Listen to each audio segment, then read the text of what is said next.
Ce n'est pas que je ne le veux pas. Je crois que c'est mon corps qui me trahit.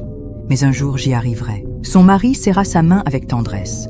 Elle, intérieurement, étouffa un sourire amer. Quelques mois plus tard, elle se mit à simuler une grossesse.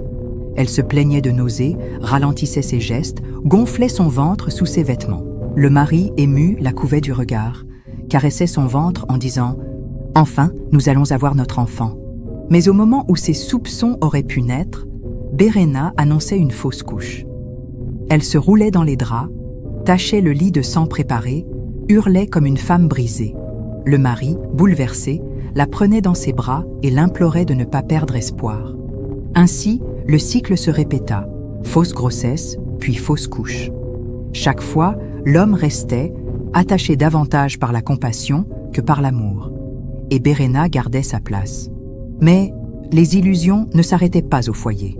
Berena savait qu'une femme comme elle devait s'entourer d'hommes influents pour assurer son pouvoir. Elle prit donc des amants.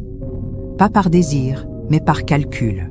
À chacun, elle laissait croire qu'il était unique, qu'il avait conquis son cœur. Mais dans l'ombre, elle les liait à elle par des charmes invisibles.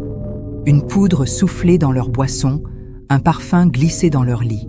Grâce à eux, Berena agrandit son école, distribua des uniformes gratuits, organisa des fêtes scolaires. Les habitants l'admirèrent encore davantage, voyant en elle une femme généreuse, une mère pour les enfants du quartier. Mais dans le secret de ses nuits, Berena n'était pas une épouse fidèle, ni une éducatrice dévouée. Elle était le prolongement de Goango. Et lorsque ses amants, sous l'emprise, l'appelaient avec passion, elle ne voyait en eux que des marionnettes. Elle tirait les fils avec précision, s'assurant qu'aucun ne s'échappe. Un soir, alors que son mari dormait, elle se leva doucement et sortit de la maison. Dans une ruelle, elle retrouva une de ses compagnes initiées. Ensemble, elles échangèrent un regard entendu, puis partirent vers une maison. Là, dans l'obscurité, elles préparèrent un rituel destiné à accueillir une nouvelle. Elles étaient 5 femmes rassemblées, formant un cercle parfait.